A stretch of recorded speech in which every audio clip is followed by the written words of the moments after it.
Tahukah anda, lebih 300 juta penduduk ASEAN menggunakan bahasa Melayu sebagai bahasa pertuturan. Bahasa Melayu adalah bahasa ke-7 jumlah penutur teramai di dunia. Dah Indonesia kata bahasa Indonesia. Nah kan, kami bertutur bahasa Indonesia Pak. Mana ada bahasa Indonesia? Istilah bahasa Malaysia ni datang kemudian sebagai satu cara untuk mempertingkatkan perpaduan. Dan kita pinjam dari Indonesia. Dan kita pinjam dari Indonesia. Dan kita pinjam dari Indonesia. Kita pinjam dari Indonesia. Halo guys, selamat datang di Informasi. Kali ini saya akan membahas tentang beberapa waktu terakhir. Sering muncul klaim dari pihak Malaysia bahwa bahasa Melayu memiliki lebih dari 300 juta penutur di dunia.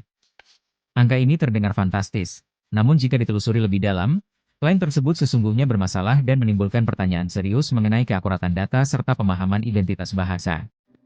Tidak dapat dipungkiri, bahasa Indonesia memang berakar dari bahasa Melayu Riau. Tetapi sejak awal abad ke-20, bahasa Indonesia berkembang melalui proses kodifikasi, standarisasi, dan modernisasi yang berbeda dari bahasa Melayu Malaysia.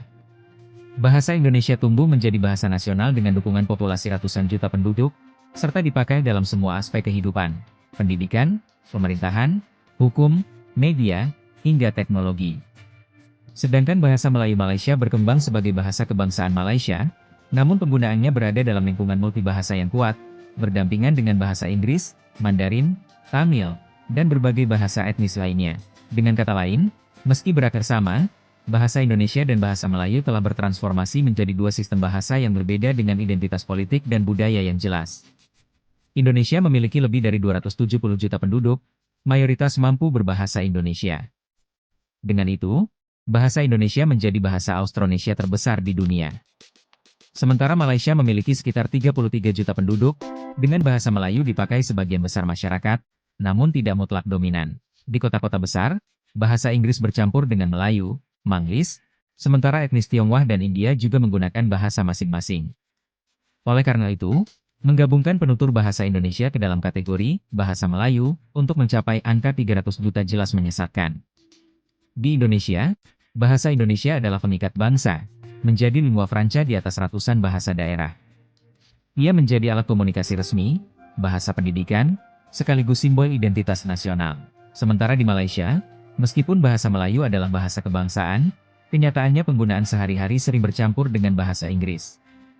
Bahkan ada kasus tulis asing yang berbicara dalam bahasa Melayu di Kuala Lumpur justru ditertawakan, menunjukkan bahwa bahasa tersebut tidak dipandang sebagai bahasa internasional yang prestisius.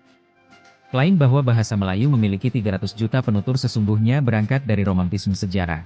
Memang benar bahasa Indonesia lahir dari akar Melayu, namun perjalanan panjang telah menjadikannya bahasa baru dengan struktur, kosakata, ejaan, dan identitas berbeda. Menyatukan keduanya hanya karena akar yang sama ibarat menyebut bahasa Portugis dan Spanyol sebagai bahasa tunggal, padahal realitas sosial dan politik menunjukkan perbedaan yang nyata. So last week I went on a road trip to KL with my family and something happened on the way that kind of upset me. We stopped at one of the R&Rs and I was feeling brave. I was like, okay, I'm going to practice using my Malay. And everything was fine until I went to order some coffee and I can't remember exactly what I said, but there were these two guys that were serving me and they just burst out laughing and kept mocking me and like repeating what I was saying in a funny accent. And I just felt so embarrassed and small and stupid. I don't know if they realised how hurtful it was, but they also overcharged me as well for my coffee. So, minus points for them. I cannot wait for the day when I can actually blast someone back for making fun of me for my Malay. In Malay. Saya dah bertanya kepada beberapa orang asing yang duduk di Malaysia sekian lamanya, tapi masih tak tahu cakap dalam bahasa kebangsaan. Yang mereka tahu hanyalah sekadar apa khabar dan terima kasih.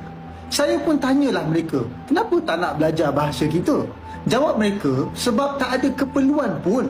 Kerana bahasa Inggeris dan bahasa Cina lah yang penting di Malaysia, terutamanya dalam pekerjaan dan komunikasi dengan penduduk di bandar.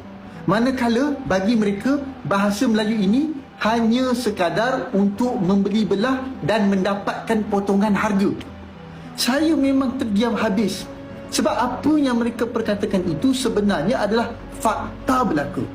Dan dalam masa sama, ia membawa maksud bahawa bahasa Melayu ini tidak ada kelas sama sekali. Ia bukanlah sebuah bahasa pendidikan, bukan juga bahasa kerjaya, tetapi hanya sekadar bahasa rakyat majoriti semata-mata. Dengar memang sangat menyakitkan hati, tapi faktanya memang bahasa kebangsaan terus dipinggirkan oleh orang Melayu itu sendiri. Apa pandangan anda? Bahasa Melayu kadang-kadang halus je. Bahasa Inggeris besar. Inggeris dah tak ada dah. Dalam majlis, orang putih ada 3 ekor je. Yang orang kita ni ramai. Semua boleh bahasa Melayu. Cakap Inggeris juga. Surat rasmi, cara di mahkamah, masih lagi. Kita lihat negara lain, pergi ke PBB. Pemimpin mereka berucap dalam bahasa Ibunda je. Pemimpin kita tidak berucap dalam bahasa Inggeris, dalam bahasa asing. Kecuali negeri yang fikirannya dijajah. Banyak pemimpin mereka cakap Perancis. Pemimpin mereka Latin cakap Sepanyol. Tempat kita cakap Inggeris juga. Saya terkejut tengok tadi di papan iklan bergerak ataupun papan iklan 3D di Bangunan Lembaga Getah Malaysia. Iklan tentang Halo, tentang filem ataupun drama. Ni saya nak akan tunjuk Ini iklan tersebut. Apa jelas, tapi tengok nanti dia punya subtitle. Siri baru episod setiap minggu. Rilis pada hari yang sama dengan Amerika Syarikat. Rilis? Ini bahasa apa? Rosak bahasa Melayu. Macam mana iklan yang dipaparkan di khalayak umum antara laluan paling sibuk di Malaysia depan KLCC, bahasa Melayu yang digunakan adalah bahasa Melayu yang salah, yang rosakkan khazanah kita. Apa maksud rilis? R-I-L-I-S. Sejak bila Dewan Bahasa dan Pustaka ada dan meluluskan istilah ini? Kenapa tak cakap ditayangkan saja? Memanglah panjang, tapi itulah bahasa kita. Rilis ini tidak ada sebarang akar bahasa, tidak ada sebarang punca dalam kamus. Jadi ini masalah kita. Harap akta bahasa diperkenalkan untuk ada sedikit kuku dan taring buat DBP, tegur dan ambil tindakan kepada perosak-perosak bahasa.